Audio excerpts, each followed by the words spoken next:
Michael Snyder's articles that we post up on Infowars.com. He's the creator of the economiccollapseblog.com.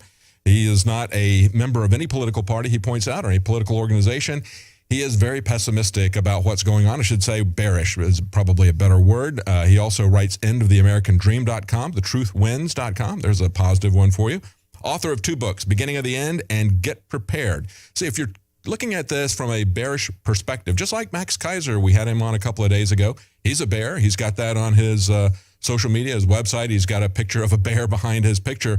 That's preparing for the worst case scenario. That's what we really need to prepare for. So joining us now is Michael Snyder. Welcome, Michael. Thank you. It's a real privilege to be on with you. We read your articles all the time, so it's interesting to see what you look like and to get a chance to talk to you. What do you want to cover first? Because we've just seen the Trans-Pacific Partnership, not partnership, I make that mistake again. We saw the fast track go through. We're going to see these trade treaties that they've been working on. They're going to try to ram them through very rapidly. What is your feeling on this? What's your take? Yeah, well, a lot of people out there have been waiting for a one world economic system to come someday.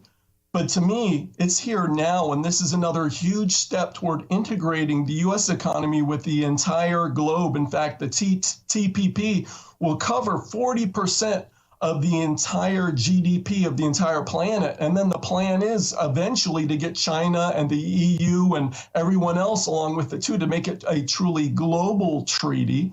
Well, what this treaty is going to mean is it's going to mean the loss of more jobs, more manufacturing facilities. Already, we've seen more than 56,000 manufacturing facilities shut down in the United States since 2001. We've lost millions of jobs. We've seen our economic infrastructure absolutely get gutted. And this is going to take it to an entirely new level. Every single treaty that comes along, whether it's NAFTA, whether it's CAFTA, whatever it is, it's always meant less jobs for American workers. It's always meant more jobs, more businesses going overseas. So this is just another step in that direction. And then the other thing that infuriates me about this is that this treaty is not just about economics and trade. That's only a small part of it. It's also about the environment. It's about intellectual property. It's about the internet. It's about derivatives. It's about education. It's about so many other things. That's so true. And you know, the sad thing about it is you started out talking about how it is global governance. And of course, Senator Jeff Sessions pointed that out. He's not anybody who believes, he's not a 9/11 truther. He's not somebody that is out there that's been talking about a new world government. But he looked at the agreement and he said, look, they're creating a transnational committee that is going to have the power to write its own laws without any input from us. This is global governance. And so when we fight against this just by talking about the negative economic consequences, and we've seen how these economic consequences have worked out for us with NAFTA, if we just fight against it on that basis alone, though, we're fighting it with one hand behind our back, aren't we? Oh, we absolutely are. And what infuriates me is that the Republicans have been the ones pushing for this, pushing so hard to give Obama this authority to negotiate this comprehensive treaty in secrecy. It's an ultra secret treaty. Members of Congress actually have to go into a basement room to read this treaty. They're handed one section at a time where they're able to go through with someone actually looking over their shoulder as they read it. When they're done, they have to hand it back when they leave the room. And when they come out of the room and go back, they're not allowed to tell any of us, they're not allowed to tell the public what's actually in this treaty. So do we still live in a republic? This is so absolutely absurd.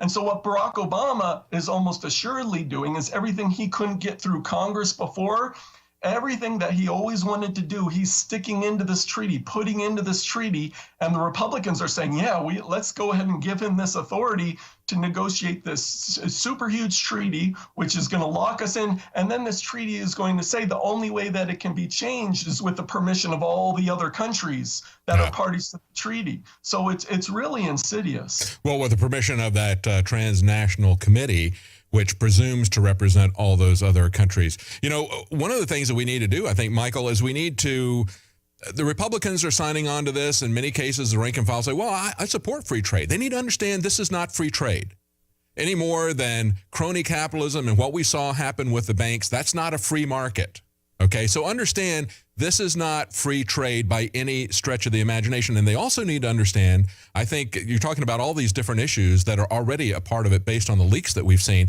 They can bring in things like gun control. We've seen the UN Arms Trade Treaty that Obama is desperate to pass, that John Kerry said he signed on behalf of the American people. Of course, we had Senator Corker from Tennessee say, I'm sorry, that's not the way the law works. But they are willing to, bend the Constitution to their will. We see this over and over again. We just saw it in the Supreme Court decision today. It doesn't matter what the language says. They're going to use any kind of pretense or prevarication to do what they want to do. So we should be very concerned, and we ought to get Republicans on board with this, saying, look, this is going to affect gun control quite possibly. This is something that's been going down the pike for several years as well. Yeah, absolutely. We truly have become a lawless land, and we saw this with the Supreme Court decision today about Obamacare, with Chief Justice Roberts once again stepping up to defend Obamacare. And I warned at the time he was nominated, this is a progressive. This is not someone that has a respect for a constitution, but all the conservatives out there, because he was nominated by a Republican, they thought, oh, this is a good justice. He's going to stand up for the Constitution. But I said, no, that's not going to be the case. And that's turned out not to be the case. Now, what a lot of people out there may not realize is that I actually have a law degree. I went to law school, the University of Florida Law School, and then I went on to practice law right in the heart of Washington, D.C., down on K Street. And what people need to realize is that in law schools all over this country and courts all over this land, a lot of times these court decisions, these judges, what they do is they decide what they want to rule, how they want to rule, and then they fish for any kind of possible justification they can to come to that end result. That's what we've seen with this latest decision, and we've seen it with a whole series of decisions. So the respect for the Constitution has really gone out the window. Oh, absolutely. Drudge had a article up yesterday talking about how the Supreme Court under Roberts had moved quite a bit to the left, and they ranked it by all these different decisions, and that was before today's move. And so Drudge put that up as a headline today, the court swings far to the left. I think that's really true, and it underscores the nonsense of thinking that you're going to, that the Republican Party, that a Supreme Court nominee from a Republican president are going to vote the way you want them to vote. Look, these guys are tools of the corporations. Take a look at the Keystone Pipeline, for example. Okay, the Republicans have passed that 10 times. They still haven't gotten it through, but they've passed that 10 times. And we can have a discussion about oil and about pollution and sources of oil and that kind of stuff. But the thing that concerns me about the Keystone Pipeline, again, is this supranational idea that the corporations rule. And you can see that already as they got close to passing this. They gave TransCanada, which is running the Keystone Pipeline, they gave them eminent domain to condemn and seize the farms of people who are going to be in the path of the pipeline. People who've had the farms in their family for over 100 years. They gave that to a corporation. This is far beyond the Kello decision, where the Supreme Court said was okay, where they had a local government take from one individual and give to another individual private property, not for public use, but for private use. Now, this is something that is giving, not only extending that, but extending it to a foreign corporation, giving the foreign corporation the power to condemn and to take for that corporation's benefit. That's amazing to me. But we see the Republicans lining up to do that. We see the Republicans refusing to take on Obamacare. And we see the Supreme Court saying, hey, this would be a difficult thing if we had to actually rewrite the law to do what we wanted to do. So let's just have the Supreme Court wave their magic wand over it and say these words don't mean what these words mean. Oh, absolutely. And when I was in law school, when people go to law school, most Americans don't realize, but our law students are being taught and trained that the Constitution is a living, breathing document. In other words, that it can change with the times. And the attitude that we law students are taught in law school is that we know better than those who framed the Constitution. We know better than previous generations of Americans. We're progressing toward the future. Essentially, law schools are kind of seminaries for progressives in which we're ingrained with progressivism. Now, of course, I never embraced that, but I saw it happening all around me. And all of my law professors, almost every single one, was a hardcore progressive. Hang on right there. We got to go to break. Michael Snyder will be right back. We're going to talk about postmodernism, the malleable Constitution. Stay with us. Welcome back to the Alex Jones Show. I'm David Knight in Austin, and we're joined by Michael Snyder, an author that we pick up frequently at Infowars.com. He writes for the Economic Collapse blog.com, and we're going to talk to him about economic collapse, what he sees in the near future, his concerns, and also what he thinks the timing may be.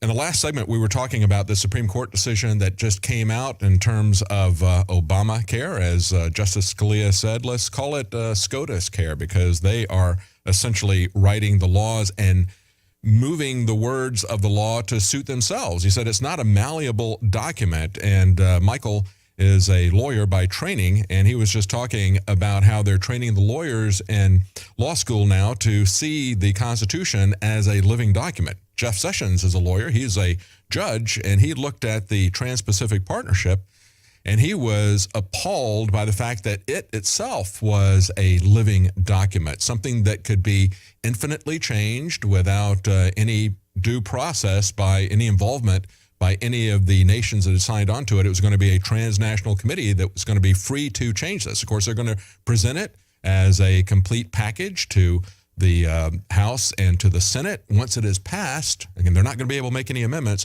Once it is passed, that international committee is going to be able to change it at will. But I want to get back to what you were talking about, because it was exactly what Scalia was talking about today, how they're teaching the law school students that the Constitution is a malleable document, kind of this postmodern subjective outlook on it.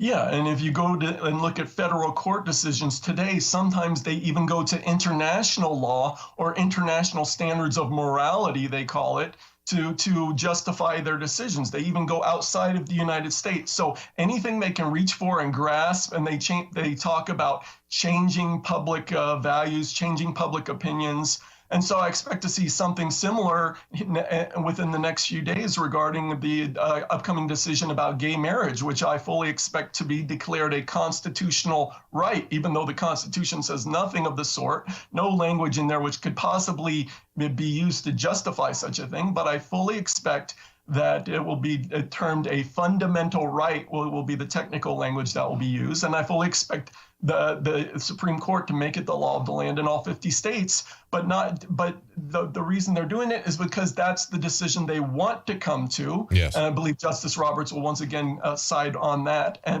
But they're making things up out of thin air. That's what people need to realize. Yeah, the Constitution says that the central government doesn't have any powers unless they are explicitly granted to it. And of course, they will play games with things like the Commerce Clause, which I kind of find interesting, Michael, because, the Commerce Clause was originally there to create free trade.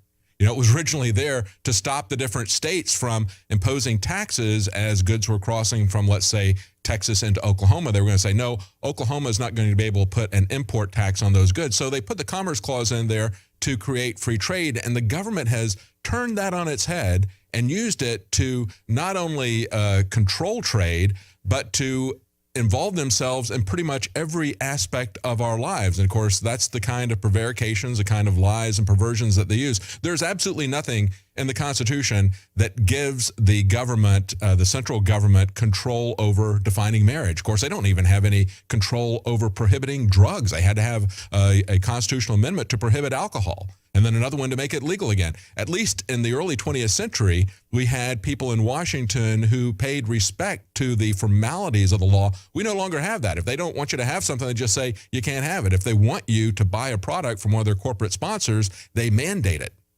That's where we are today. Oh, absolutely. And, and it's absolutely insane what's happening, to the Constitution and to the rule of law. And I think it's only going to get worse. I recently wrote an article about the emergency powers that our presidents have, and Obama has more than ever before. And federal courts have consistently sided with the presidency, even though the Constitution says nothing about emergency powers. But today, Barack Obama is the most powerful president in all of U.S. history, thanks not only to executive orders, but statutory law and a whole bunch of other things and precedents that have been set in courts. If we have a major national emergency, it's at the point where the groundwork has already been laid for Barack Obama to essentially be a dictator and take control of basically whatever he wants and to do basically whatever he wants. All we need is one major national crisis, and he already has the groundwork, the legal authority, although he really, according to the Constitution, he wouldn't. But the groundwork has been laid in the courts for him to take control basically of everything. Oh, absolutely. Yeah. And that's what you wind up with when you throw out the objective truth of written law and you make it a living document. Then it is whatever the people say it is. It's whatever the leader says it is. That's the definition of a dictator. Stay with us. We're going to be right back with Michael Snyder. We're going to talk about what he sees as the coming collapse as well as the timing. We'll be right back. Welcome back. I'm David Knight in studio. We're InfoWars. We have Michael Snyder joining us, a frequent contributor to InfoWars.com, the creator of the Economic Collapse Blog.com, also the TruthWins.com, EndOfTheAmericanDream.com. We're going to talk to him about what he sees in terms of the financial outlook. I want to talk about a perfect storm today. And the perfect storm I'm going to discuss is a really good perfect storm. I have prayed, literally, to be able to find a high-quality gun sponsor that is affordable and that is extremely well-made and effective that I can promote to my audience. About 6 months ago, we get contacted by Head Down Firearms, hdfirearms.com. Low cost compared to competitors. Super high quality, super lightweight, super accurate, and the experts salivate over it and love it. Their entire line of 5.56, 308, and their accessories are simply amazing, and it's designed by battle-hardened vets that know what they wish they would have had. You need to go to hdfirearms.com today, or you can visit headdownproducts.com. That's headdownproducts.com.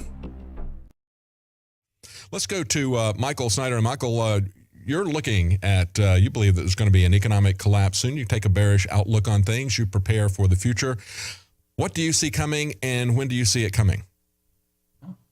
Well, as a lawyer, I was trained to be level-headed. As a lawyer, I was trained to come to conclusions based on the evidence. Now, I've been doing the economiccollapseblog.com since 2009. And all during that time, I've never issued any kind of alert of any sort. But today, on the Alex Jones Show, I am announcing that I am issuing a red alert for the last 6 months of 2015.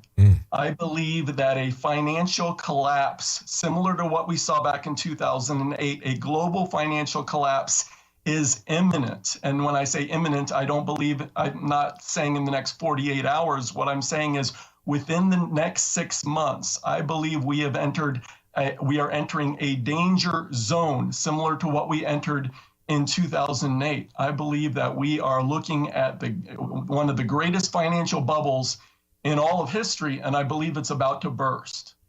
Yeah, it certainly looks like that from the preparations that our government has been making. Either they are the most paranoid people the planet has ever seen, or they've been seeing some kind of an economic collapse coming for quite some time. And we saw this a couple of years ago when they started buying massive quantities of ammunition. And of course, it was hollow point ammunition, which is outlawed for use by the military, but it's permitted for use against civilian populations by governments. And it's also the most expensive ammunition that you can buy, so they're not getting it for target practice. So we saw them stockpiling that. We see them pushing out military equipment to all of the Mayberry police departments, all the small town police departments, getting these MRAPs and armored vehicles, militarizing the police. It certainly looks like they are preparing either for a collapse or a crackdown. Yeah, and if you just look at the technical indicators, my undergraduate degree, before I went to law school, my undergraduate degree is actually in business. And in business school, if you took the last 6 months of what's happened in the financial world, it would be a textbook case for a run-up to a stock market crash. For example, if you look at the Buffett indicator, it's a ratio of corporate equities to GDP. It's the highest it's ever been in modern American history. The only time, except for one time, the only time it's been higher was right before the dot-com bubble burst in the year 2000. Or if you look at price to earnings ratios, right now, the price to earnings ratios over the last 6 months, the only times they've ever been higher in all of US history were in 1929, right before the stock market crashed, and in the year 2000, right before the stock market crashed. We're higher than we were even before the 2008 crash. Or if you take a look at margin debt, in all of modern American history, there's been 3 great peaks of margin debt. In other words, people are borrowing awesome, tremendous amounts of money to buy stocks with, which is a really bad idea, but they're doing it. The first major peak was right before the dot-com bubble burst. It peaked like crazy, and then the market crashed. It peaked right before the 2008 crash.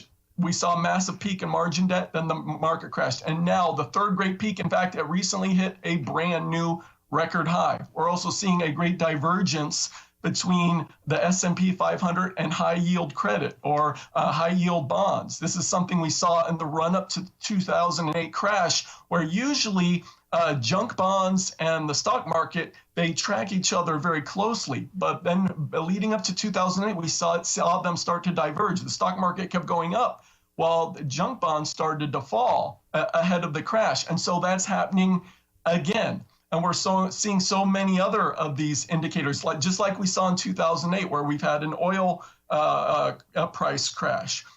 We've seen a whole bunch of these other indicators start to happen with the US dollar rising, commodities prices going down. So many of them that have happened before that are happening once again. So leading up to this, it's a textbook case for what we would expect leading up to a stock market crash. And you had over the weekend, we had an article that you had written that we put up on Infowars.com. Lindsey Williams, Martin Armstrong, and Alex Jones all warn about what is coming in the fall of 2015. And of course, Alex had interviewed Martin Armstrong. He predicted very accurately previous market activity with his econometric model.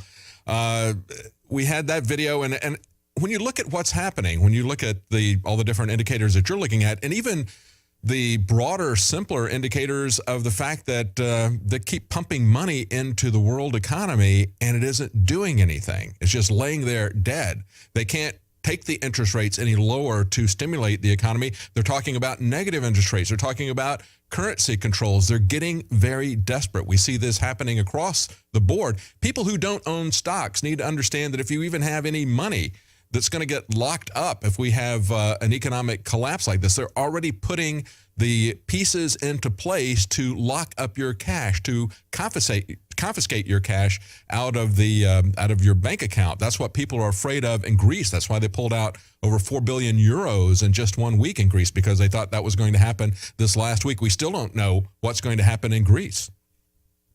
Oh, absolutely. But what's happening in Greece now is just a preview of what's coming to the entire planet. Here in the United States, as you mentioned, the velocity of money has dropped to the lowest level in modern American history. Normally, in a healthy economy, money flows very freely. I buy something from you, you buy something from someone else, and money circulates. But in an unhealthy economy, the velocity of money goes down. And we've seen the velocity of money keep dropping and dropping and dropping. Now it's the lowest level it's been in modern American history. And so, yes, as you mentioned, we've seen so many others start to point to the last half of this year. Lindsey Williams, he recently said this, quote, "My elite friend indicated that they have a worldwide financial collapse scheduled between September and the end of December 2015. Martin Armstrong, as you mentioned, he's been pointing to the year 2015.75 is what he calls it, referring to the fall of this year. He's been pointing to that. His economic model has been pointing to that for decades, actually, to this moment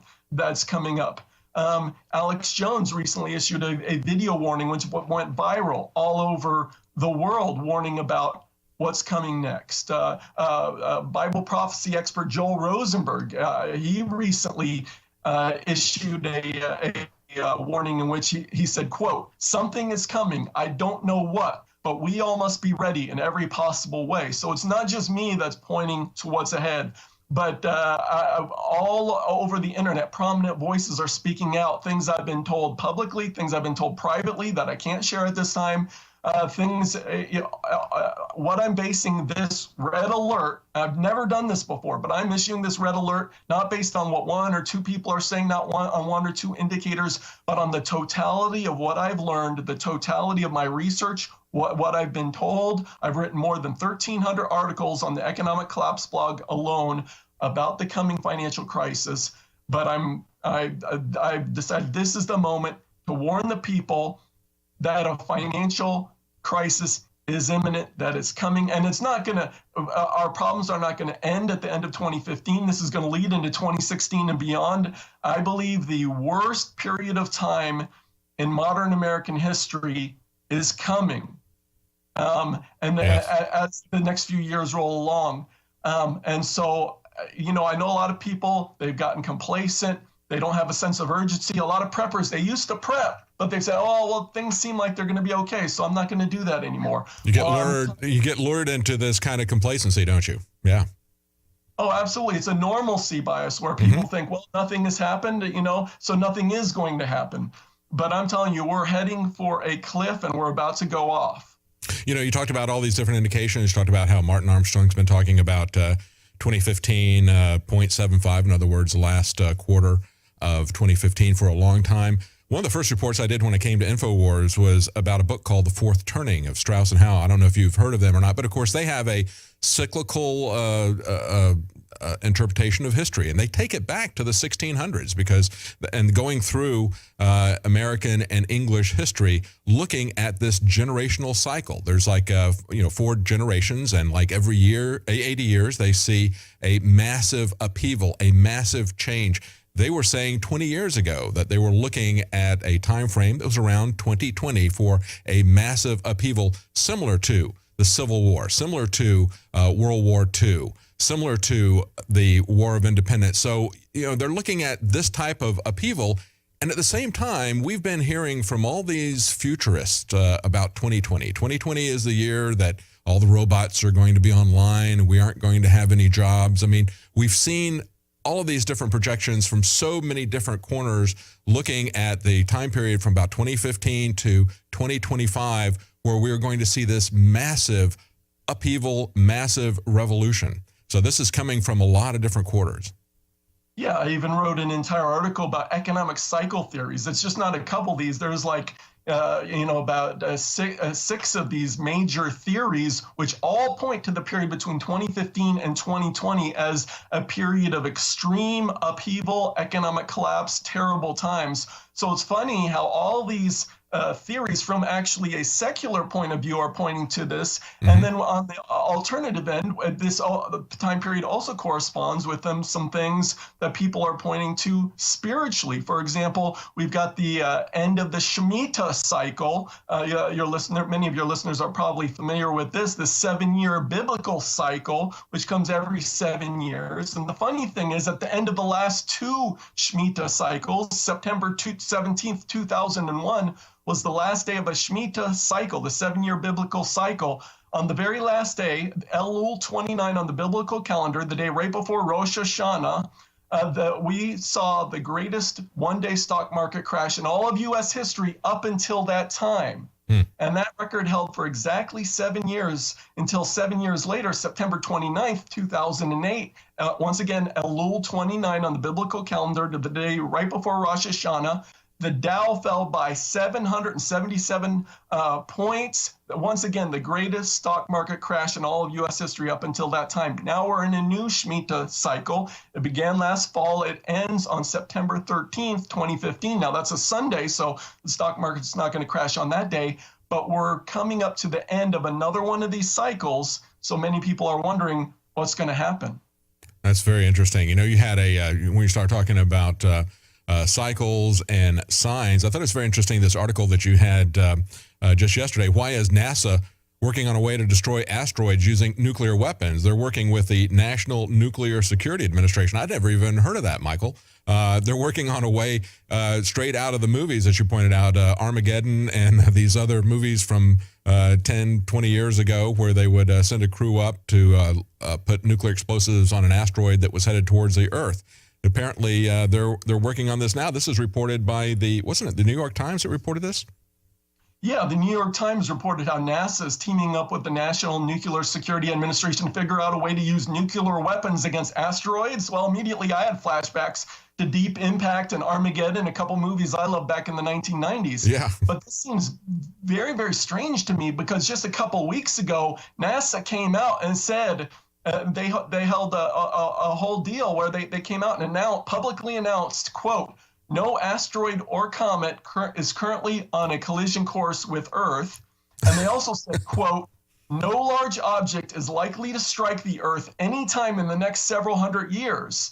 So that's what they said publicly, but then all of a sudden they're trying to figure out a way to destroy asteroids with nuclear weapons. Well, that would seem to me that that's a tremendous waste of time, effort, and money if there's absolutely no threat out there at all. And actually, earlier this year, NASA held a whole big practice scenario about what would happen if an asteroid was coming. So it seems like their actions and their words aren't quite matching up. It's interesting when they make that pronouncement uninvited. Oh, I just want to let you know, you don't have anything to worry about this. Meanwhile, they're training for that. Stay with us. We're going to talk to Michael Snyder about what you can do. Stay with us. We'll be right back. Welcome back to the Alex Jones Show. I'm David Knight, and joining me is Michael Snyder. I'm looking at Martin Armstrong's predictions here. Michael Snyder is joining us from the economiccollapseblog.com. He's a frequent contributor to Infowars.com. We've been talking about some of his recent articles. And of course, in the last segment, we were talking about how technocrats and globalists like Ray Kurzweil have been looking forward to the time frame between 2015 and 2025, where they were going to see massive societal change. We've seen the same thing from people who observe cycles of history, cycles within society. People like Strauss and Howe, who wrote The Fourth Turning being the fourth generation, where you have massive upheaval, usually resulting, not always, but usually resulting in a massive war, something like World War II. And then, of course, we also have different economic indicators that are all lining up. That was what Michael Snyder was just talking about, Martin Armstrong's cycles, all the different stock market indicators that start to point to an economic collapse this year, the latter part of the fall, as well as some of the biblical cycles pointing to this upcoming September as being a significant time. So I want to talk to you, Michael, about what people should do to prepare. Give us an idea, because you've been thinking about this. You are a bear on this. You are preparing what to do. You wrote a book called Get Prepared. Tell us what to do, what people should be doing to prepare for this kind of upheaval. Yeah, in order to get prepared, a lot of it is common sense. For example, I encourage people to have an emergency fund that can cover at least 6 months of your bills, so that if you do lose a job, if your business goes sour, that you're going to be able to pay the mortgage, you're going to be able to pay the bills, you're going to be able to survive in the midst of chaos all around us. You know, because a survey came out just the other day, 30% of Americans don't have a single penny of savings, of emergency savings. So when the crisis comes, what's going to happen to them? They're going to be, it's going to be a disaster almost immediately. I'm also a big believer in storing up food and supplies and everything that you would need for a longer term crisis. Now that's a little bit more down the road, but I'm a big believer of that. And anything you can do to become more independent of the system, learning to grow a garden, that's a way to become less dependent on the system. Having your own fruits and vegetables so you don't have to go and get them at the store. Whatever you can do for home security and self-defense. I believe we're moving into a time we're going to see great civil unrest in our cities. Crime is going to rise. People are going to become more desperate. So you need to start thinking about what are you going to do for your own home defense, things of that nature. But then let me talk about financial preparation, because that's what a lot of people are concerned about. Our banking system, our financial system is extremely vulnerable. So you don't want to be exposed to the stock market. You don't want to have a retirement plan, which is potentially exposed. And you don't want to put all of your eggs in one basket or one bank. Because let me tell you a little bit about the banks. Today, the last crisis, the banks played a starring role in it. They're right at the center. And we are told the problem of too big to fail would be solved. Well, unfortunately, it hasn't been solved. In fact, it's gotten even worse. In fact, since the last crisis, the 4 largest banks in the United States have collectively gotten 40% larger. Meanwhile, 1,400 smaller banks have totally gone out of existence. So the problem of too big to fail is now greater than ever. But meanwhile, these big banks, they're so important. They made mistakes last time. You think they would learn their lessons? No. Instead, they've become far more reckless than ever. In fact, there's 5 of the too big to fail banks. I'm talking about JP Morgan Chase, Citibank, Goldman Sachs, Bank of America, Morgan Stanley. Each one of them has exposure to derivatives of at least $38 trillion. JP Morgan Chase, the biggest, has total exposure to derivatives of more than $63 trillion, while they only have total assets of about $2.6 trillion. Amazing. That's very important information. We're out of time, Michael. I wish we had more time. Michael Snyder, the economiccollapseblog.com, and of course you can catch him on Infowars.com frequently.